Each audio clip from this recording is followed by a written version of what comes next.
Di jantung Eropa, sekitar abad ke-15 dan ke-16, ada keinginan yang sangat besar melanda benua itu. Bukan keinginan untuk roti atau emas, tapi sesuatu yang jauh lebih eksotis, rempah-rempah. Harta karun aromatik ini, yang berasal dari Hindia Timur yang terkenal, memiliki daya pikat yang luar biasa. Di antara rempah-rempah yang didambakan ini, cengkeh dan pala menjadi rajanya. Nilainya bahkan melebihi emas. Ini bukan sekadar bumbu. Mereka adalah simbol kemewahan, status, dan keinginan manusia yang tak pernah puas akan hal-hal yang luar biasa.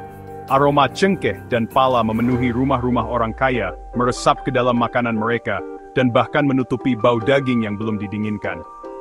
Mengendalikan perdagangan rempah-rempah berarti kekayaan dan pengaruh yang tak terbayangkan. Itu adalah kekuatan yang sangat diinginkan oleh kerajaan-kerajaan Eropa. Kekuatan yang akan segera menempatkan mereka pada jalur tabrakan dengan kepulauan yang jauh kepulauan Indonesia, tanah tempat pohon cengkeh bergoyang, tertiup angin tropis, dan pala tumbuh berlimpah.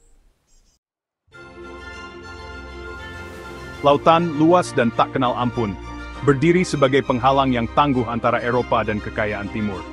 Namun, didorong oleh ambisi dan janji kekayaan yang tak terhitung, kekuatan Eropa memulai perjalanan berbahaya ke tempat yang tidak diketahui. Portugal dan Spanyol telah memimpin, membangun dominasi awal atas rute perdagangan rempah-rempah yang menguntungkan. Di wilayah utara Eropa, pemain baru muncul, didorong oleh semangat kemerdekaan yang kuat, dan keinginan untuk mendapatkan bagian dari kekayaan Timur.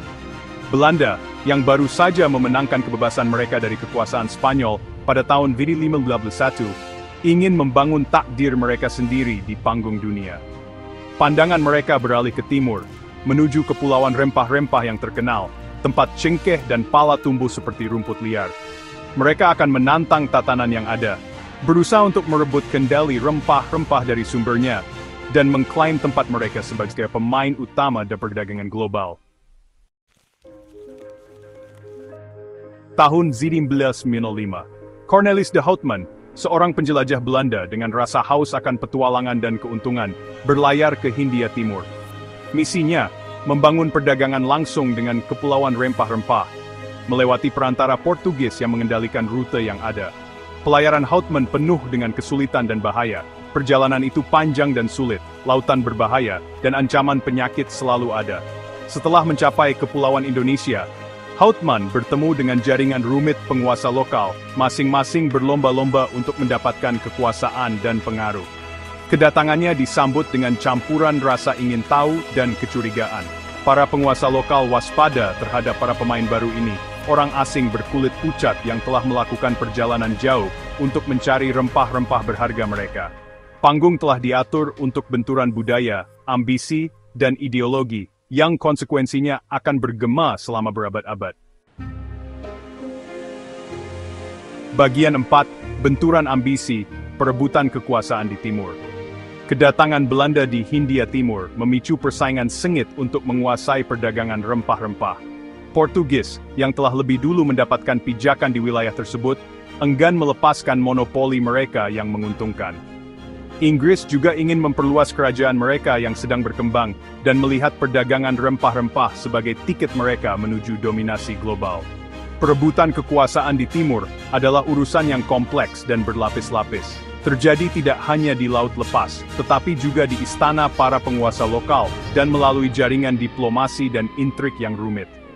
Belanda bertekad untuk mendapatkan pijakan di wilayah tersebut, menggunakan kombinasi cerdik dari kekuatan angkatan laut, aliansi strategis, dan taktik bisnis yang kejam.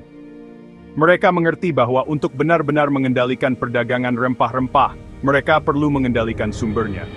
Kesadaran ini akan mengatur panggung untuk era baru kolonialisme, yang ditandai oleh eksploitasi, perlawanan, dan pembentukan kembali Kepulauan Indonesia secara mendalam. Bagian 5, kebangkitan raksasa perdagangan, cengkeraman VOC.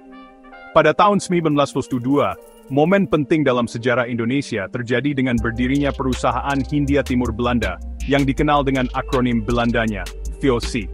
Ini bukan perusahaan perdagangan biasa, itu adalah raksasa, yang diberi kekuasaan yang belum pernah terjadi sebelumnya oleh pemerintah Belanda, termasuk hak untuk berperang, mencetak koin, dan mendirikan koloni. Kedatangan VOC di Hindia Timur menandai titik balik dalam perebutan kendali atas perdagangan rempah-rempah. Diberdayakan oleh sumber dayanya yang luas dan didorong oleh keserakahan yang tak terpuaskan, perusahaan tidak membuang waktu dalam menegaskan dominasinya atas wilayah tersebut. Inti dari strategi VOC adalah prinsip divide et impera, bahasa Latin untuk pecah belah dan kuasai.